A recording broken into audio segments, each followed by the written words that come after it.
Hello friends, Heidi here from Rain Country. God is good all the time. And I'm here for another Monday This and That video where I talk about several different topics, leading you back to some old videos or letting you know some videos yet to come, answering a few questions, and whatever updates I feel like giving you. So let's get to the topics of today, starting off with the butter powder. Well, really, I am going to be shooting a separate standalone video going over all of my updates so far, because several years ago I did do a video. I started stocking up on the butter powder. I got one container of it first, tried it out for a few things. I thought, you know what, this is worth it to stock up on it. While I'll always prefer fresh, real butter over the powder definitely has its places and its uses, and I love having this in my pantry.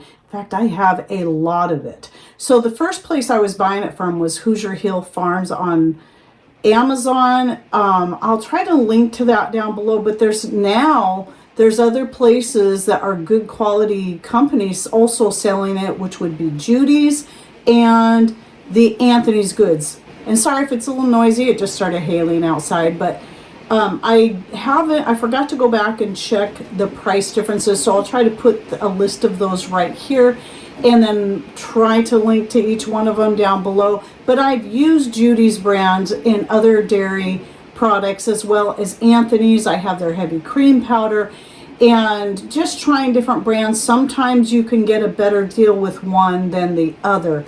And the one thing I do prefer about Anthony's and Judy's is they both come packaged in a Mylar type bag, whereas the Hoosier Hill comes in a clear plastic container, which you can see right here, in fact, which I don't find absolutely ideal, but I've had no issues with it so far. A lot of it I was repackaging into jars and vacuum sealing, then found that not really to be necessary, especially if you're already buying them in those bags. But I'd say try it first, experiment with it first before you stock up on it. But I have so much now that several years ago, I even filled up a 5-gallon bucket. I just every month kept buying a little till I had enough to fill up a 5-gallon bucket. So I put a Mylar bag in there, filled that up, and then put the lid on there. What is the Gamma Seal lid? So we have that stored in an off-site location, and then I have several containers here, just containers of the butter powder. I really want to try the other brands, but I have so much stocked right now that I'm not sure how soon I'll get around to that. But at any rate, I kind of was one of those things that sort of fell by the wayside. I kept forgetting about it.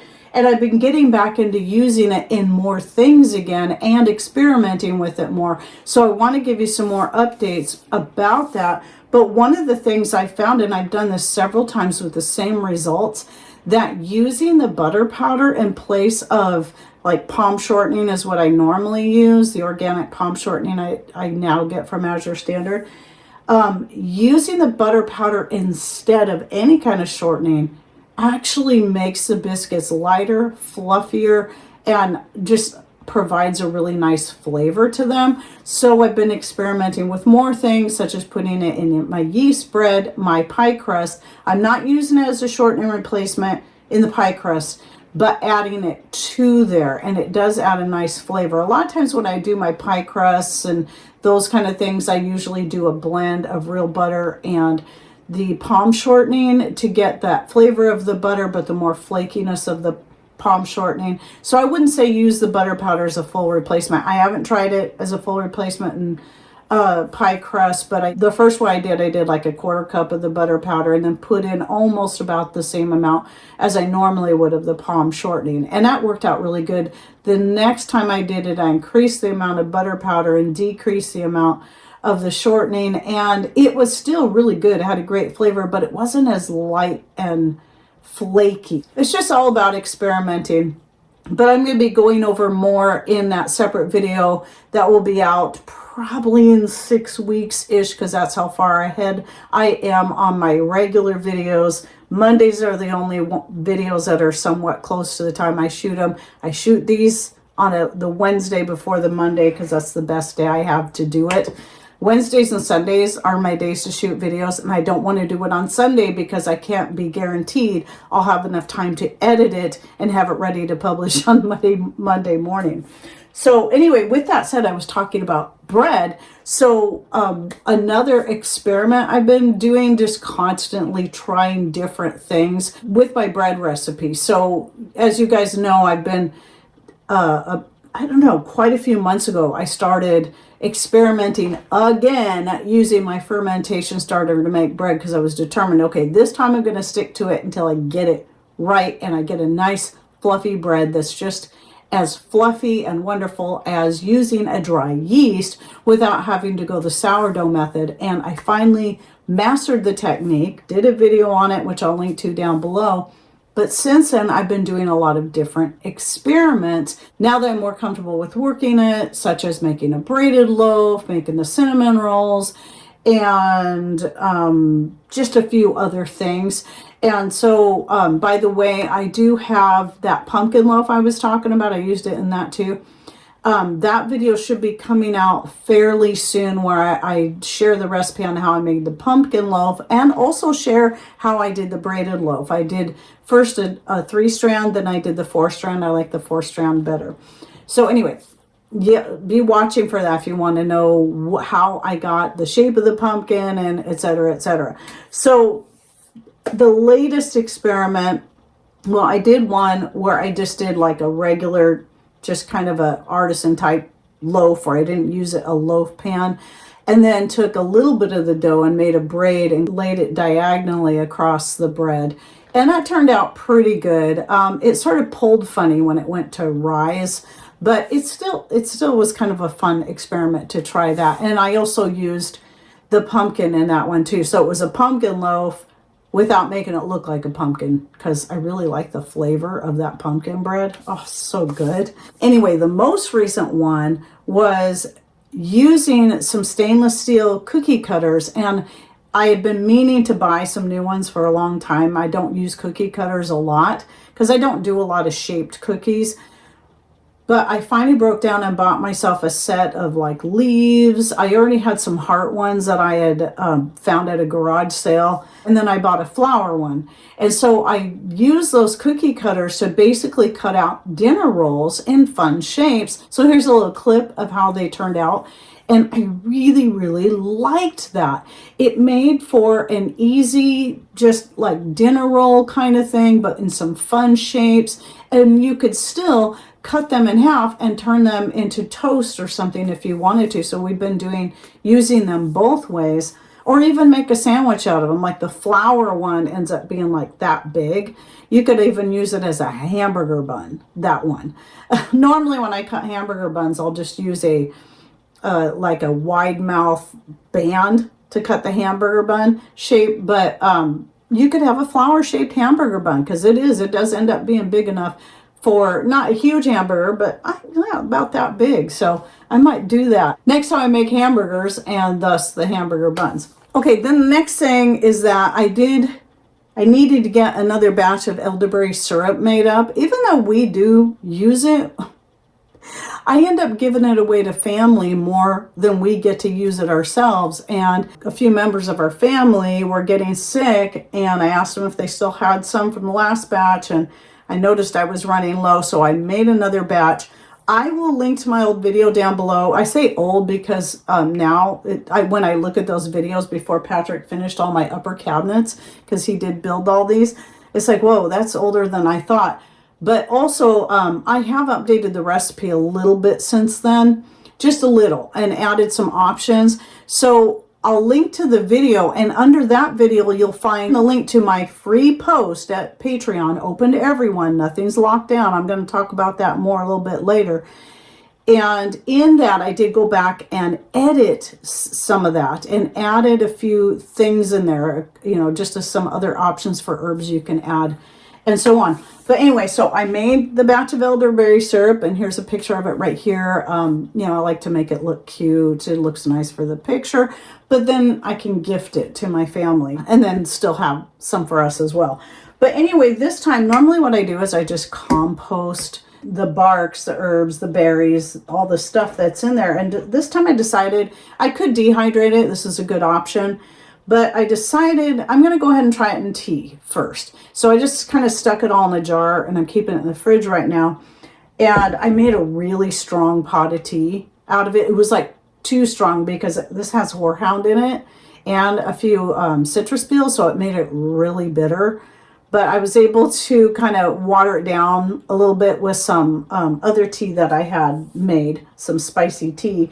And it wasn't too bad then to drink it. So what I'm going to do is probably just work through it every day, just like this, because I don't want to bother dehydrating it. That way I can get more bang for the buck. People had asked me that before, and I'm like, well, I can't imagine there's much left in it. So I've just been composting it, but I thought I should try it.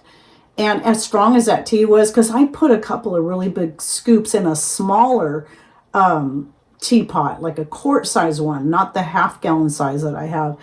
And it was way too strong. So now what I'm using is about one big rounded spoonful in a quart pot, and then maybe adding a few more spices to it. Like I have my spice blend that already has a cinnamon, nutmeg, and cloves in it, and ginger, just to add a little bit more to it and help cover up some of the bitter flavor of the horehound. Since I don't like putting honey in my tea, but I do use honey in the elderberry syrup. So that is an option. If you make the any elderberry syrup, you can either dehydrate or refrigerate or freeze the parts that you strain out, and then just use them in tea and get it used up, so you're getting double duty out of the remainders, the spent stuff, but it's not fully spent. I was surprised to find this out. I don't mind throwing it out there though, because the chickens will eat the elderberries, and those are good for them too. Another thing I want to answer real quick is that I've been talking a lot about off-grid lighting, and I'm going to do a separate video on this, on the LED lights. Because people are like, oh, well, I threw out all my LEDs, and oh, you shouldn't use LEDs because they're bad for your health. I'm not ignorant to the fact that LEDs can have a negative impact on your health, but this is why I stressed in last week's video, I do use a blend of more natural lights, like especially when the power goes out, you know, the fuel lanterns, the real candles, along with the LED lights. But let me tell you, in the case of a power outage, some people either live in places where having any kind of open flame can be very dangerous. Maybe it's where they live. Maybe they live in a trailer, which you got to be super careful living in a trailer. Or you have young children or pets that can knock things over. This is where LEDs definitely have their place. And so I'm just covering this real quickly. I'm going to go more into depth in my later video. But the funny thing about that is the LCD screens that we're constantly staring at all day, watching videos, editing videos, sending emails, whatever it is you're doing, you know, whether it be a big screen, a little screen, it doesn't matter. Those are just as damaging to your eyes as LEDs are, if not more so, because you're more likely to be staring at those screens. And a little tip, when it comes to LED lights, when you pick a warmer light, the warmer color over the cool, more blue light, that is not going to be as bad for your eyes nor disrupt your circadian rhythms the way the LCD lights do. You know, screens. So just something to keep in mind, that, you know, if you're going to throw out all your LEDs without realizing they can have a place, especially like in flashlights where you want a really bright light and a long battery life, but you're still staring at your phones and your computer screens, you might want to think about getting rid of those too, and or at least become less dependent, or do what I do and try to find a more healthy balance to make up the difference, because editing videos is my job. So I've had to come up with a balance, because I do have to stare at a screen quite a bit for editing, but I also use natural lighting and incandescents and flame lights. But anyway, like I said, I'll be doing a separate standalone video on that and going into a little bit more detail about that. Then the last thing I wanted to cover is coming back to the Patreon. So I know a lot of people have been getting, who are already subscribed to me on Patreon. I think it's specifically people who have signed up for the free account, which is totally cool, because everything I put out on Patreon, all of it, is open and free to anyone, no matter who you are. You do not have to donate. You may get automatic prompts from Patreon. Those are not from me. Those are from Patreon, because obviously they make money too off your donations, because they take a small cut, smaller than YouTube. That is for sure. So like when people donate money through super chats or super thanks, YouTube takes a much bigger cut of those than Patreon does, if you're one who does like to donate every now and then. And there are people that do that, and thank you so much to all of you out there who do that.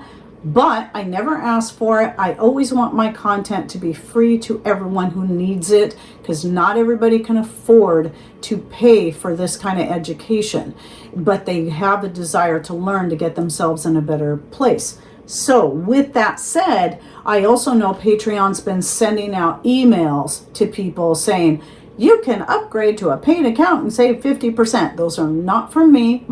Everything is still free. I haven't changed anything. So I realized after the first person told me that, shortly after that, I started getting emails from a couple of content creators that I follow on there. Then I know they are not sending those out. They're just going out automatically. Now, those creators do have both paid and free content. I think I'm not going to go so far as to say I'm the only one who has all free content, but I'm probably one of the rare few. So, but again, everything on my Patreon is free. What I like using it for is not only for the sake, the reason I originally started it was I had people that wanted a safe place to donate, and I'm like, well, maybe I should at least provide them that. So I did that. And of course, at the time I did have some content that was paid, but I hated doing that. And so then I just changed all that. That didn't go on for very long. I changed everything and opened everything up, all of my posts. So it's free to everyone. People can choose to donate or not. Nobody gets a special deal if people just want a safe place. But also, it works out really great for a place where I can put my written information. Let's say I have written recipes, just like for the elderberry syrup, and then I can go back and easily edit it at any time. And I can now, even when I edit a post, I can now even click a little thing to let everybody know, wow, I've added to this post.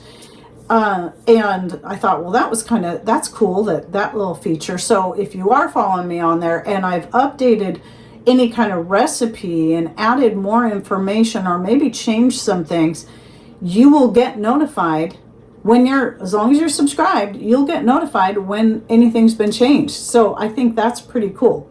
Though I didn't send that notification out on the elderberry syrup because I knew I was going to be talking about it anyway. So I thought, why hound people about it now?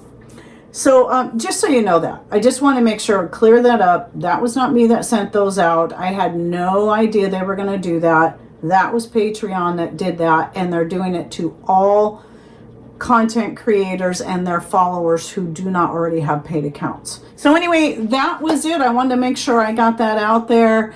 So be watching for some of these updated videos, like the one on the LED lights, the one on the butter powder, and I got some more good ones that I'm going to be shooting. And of course, there's a whole 6 weeks worth of videos yet to publish after this one does, so that I've shot prior.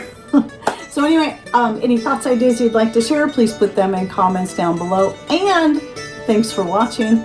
Take care, and God bless.